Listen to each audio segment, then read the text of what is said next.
Financially नहीं हो पाए, मेंटली तो सेल्फ डिपेंड हो जाइए कम से कम। आप मेंटली भी सेल्फ डिपेंड नहीं है, आप फाइनेंस करती हैं, या कोई भी हो, मेरे रिलेटिव्स में हो या फिर मेरे फ्रेंड सर्कल में हो, या मतलब कोई भी हो, कहीं ना कहीं जब हम जो चीज लिखते हैं या तो यकीनन वो आपका 50% तो काम वहीं हो जाता है। आप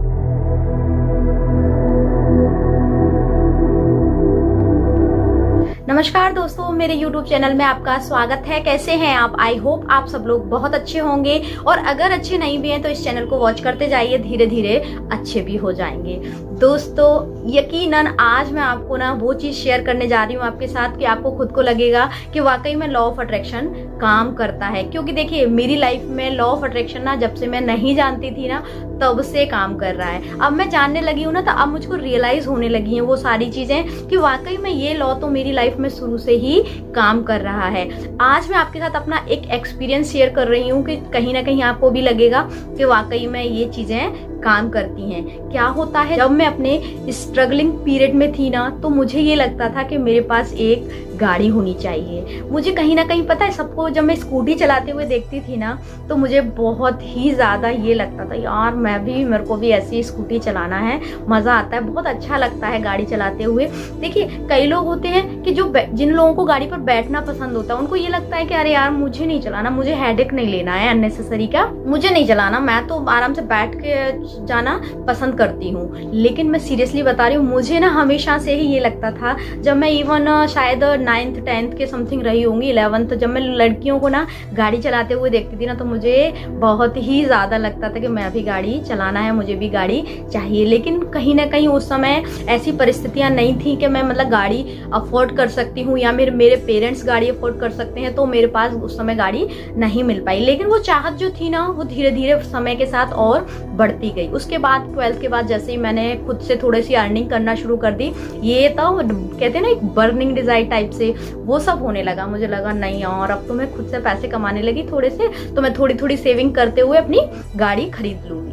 कहीं ना कहीं वो चाहत बढ़ती गई, लेकिन गाड़ी नहीं आ पा रही थी। क्योंकि उस समय देखिए 12th क्लास की लड़की की कितनी अर्निंग होती है, इतना ज्यादा अफोर्ड नहीं कर पा रही थी, इतनी ज्यादा अर्निंग नहीं थी। इसलिए फिर क्या हुआ, अचानक से उसको लगा कि अरे कोई बात नहीं, अभी नहीं ले पा रही हूँ, कोई बात नहीं, मैं ऐसा करती हूँ फाइनेंस करा लूंगी, एक्टिवा जो है वो फाइनेंस करा लूंगी। तो इसलिए मैंने फिर अपने पेरेंट्स से बात की कि मुझे एक्टिवा चाहिए ऐसे ऐसे करके। तो उस समय फादर ने ये बोला कि अभी नहीं बेटा, बाद में ले लेना। तो फिर ठीक है, कोई बात नहीं है, हमने कहा ठीक है कोई दिक्कत नहीं। लेकिन जो कहते हैं ना एक चाहत थी वो तो बनी ही रही, और with in 2 year I think, हाँ 2 ईयर, 12th के बाद 1st year, 2nd year and 3rd year, हाँ 3rd ईयर में मेरे पास गाड़ी आ गई।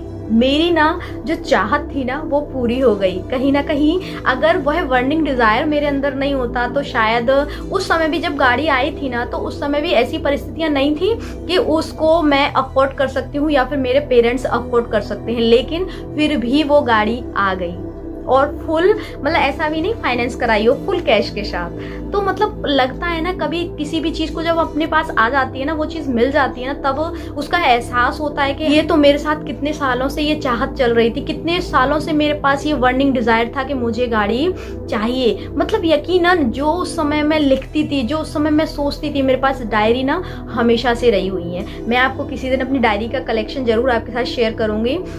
मतलब मुझे डायरी लिखने का ना शुरू से शौक है, तो मैं हमेशा डायरी लिखती थी और आज भी लिखती हूँ। ऐसा नहीं है आज नहीं, मैं आज भी वो जो मेरी हैबिट थी आज भी कंटिन्यू है, और मैं आज भी डायरी लिखती हूँ। तो यकीनन किसी दिन ना मैं आपके साथ अपनी डायरी शेयर करूंगी, उसमें दिखाऊंगी कि मैंने क्या क्या लिखा है।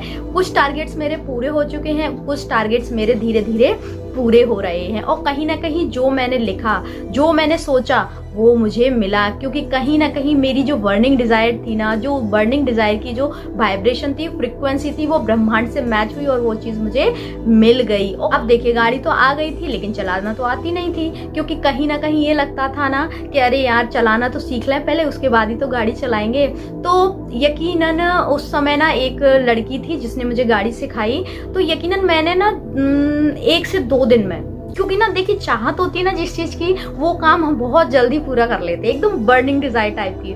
तो ना मैंने ना 2 दिन के अंदर गाड़ी सीख ली। अब तो ना मैं मेरी खुशी ना 7वें आसमान पर थी। उस समय का दिन जब मैं याद करती ना तो यकीनन मुझे ना बहुत ही ज्यादा अच्छा लगता है कि वो पल था मेरे लिए, वो कितनी बड़ी खुशी थी मेरे लिए जब मैंने अपनी खुद की एक्टिवा अपने हाथों में ली और मैंने उसको चलाना शुरू किया। और मैं उसी से अपने ऑफिस जाती हूँ, उसी से मैं अपने सारे काम उस समय भी करती थी, आज भी कर रही हूँ। और सीरियसली मुझे बहुत प्राउड होता है जब मैं गाड़ी चलाती हूँ, क्योंकि कहीं ना कहीं वो मेरी बहुत बड़ी चाहत थी। और आज भी मैं हमेशा, मुझे ना ये नहीं लगता कि मतलब कोई और चलाए और मैं आराम से बैठूं, मतलब स्ट्रेस वगैरह नहीं लेना होता है। कई लोग मैंने बोलते हुए सुना है ये चीज कि अरे गाड़ी चलाने में बहुत स्ट्रेस होता है, बहुत लंबे समय तक चलानी पड़ती है, ऐसा वैसा। तो हमें नहीं, हम तो बैठ के जाना कंफर्ट समझते हैं। लेकिन यकीनन मेरी जो चाहत है ना, मैं हमेशा गाड़ी अपने हाथ में रखना चाहती हूँ और हमेशा उस गाड़ी को ड्राइव खुद ही करना चाहती हूँ। मुझे ये चीज रहती है शुरू से ही, चाहे वो 2 व्हीलर हो, 4 व्हीलर हो या कुछ भी, मुझे यही लगता है ना मैं खुद से चलाऊंगी यार। मतलब आप सब लोग बैठो, मैं खुद से चलाऊंगी। मतलब बड़ा अच्छा लगता है ये सारी चीजें ना, खुद की जिम्मेदारी खुद हाथ में लेना ना बहुत शानदार एक्सपीरियंस होता है। और जो लोग जिम्मेदारियों से भागते हैं ना, उनके पास कभी कुछ भी नहीं जा पाता। मैंने एक कोट किसी का पढ़ा था बुक्स में कि पहले आप जिम्मेदारी लीजिए, अधिकार अपने आप मिल जाते हैं। तो कहीं ना कहीं मुझे ये चीज की जिम्मेदारी लगी कि मैं खुद से ही गाड़ी चलाऊंगी। तो धीरे धीरे करके ना वो चीज मेरे हाथ में भी आ गई और आज सब लोग मुझे अलाउ भी करते हैं कि ठीक है, कोई दिक्कत नहीं, आराम से चलाओ, कोई प्रॉब्लम नहीं है। और शुरू में तो पता ये बोलते थे अरे लग जाएगी, गिर जाओगी, यार तुम कैसे चला पाओगी। पेरेंट्स ना बहुत ज्यादा बोलते थे कि अरे तुम दुबली पतली तो हो और गाड़ी कैसे चलाओगी। पहले तो, अब तो मैं थोड़ी सी हेल्दी भी हो गई हूँ, पहले तो मेरा वेट ना 40 ऐसे ही रहता था। तो यकीनन ना उस समय गाड़ी चलाना ना अपने आप में बहुत बड़ी बात होती थी, मेरे लिए तो बहुत बड़ी बात थी। क्योंकि हमारे पूरे परिवार में कोई भी बच्ची, कोई भी लड़की ना तो जॉब में है और ना वो गाड़ी वगैरह चलाती है, ना उनकी ऐसी लाइफस्टाइल है। तो कहीं ना मुझे उन सबको देखते हुए उस समय मोटिवेशन मिलता था। उनको मैं देखती थी ना, उनका जो माहौल था ना, उसको मैं देखती थी, मुझे लगता था यार मुझे यार ऐसे सरवाइव नहीं करना, अपनी लाइफ ऐसे स्पॉइल नहीं करना है। कहीं ना कहीं मेरे दिमाग में चलता रहता था, मुझे वो लाइफ नहीं अच्छी लगती थी और आज भी नहीं अच्छी लगती। आज भी मैं अगर लड़कियों को या फिर महिलाओं को थोड़ा सा भी मतलब इस तरह का देखती हूँ ना, तो बहुत अंदर से दुख होता है कि यार ये लोग अपने लिए स्टैंड क्यों नहीं लेती हैं, अपने लिए थोड़ा सा एफर्ट क्यों नहीं डालती हैं। लेकिन हो सकता है उनकी, देखिए सिचुएशन हर इंसान की अलग अलग होती है, हो सकता है उन लड़कियों की, उन महिलाओं की सिचुएशन अलग हो। लेकिन सीरियसली मैं जहां तक समझ पाती हूँ ना कि आप जैसा सोचते हैं आपके साथ वैसा ही होने लगता है। अगर आपने ये अपना माइंडसेट बना के रखा है ना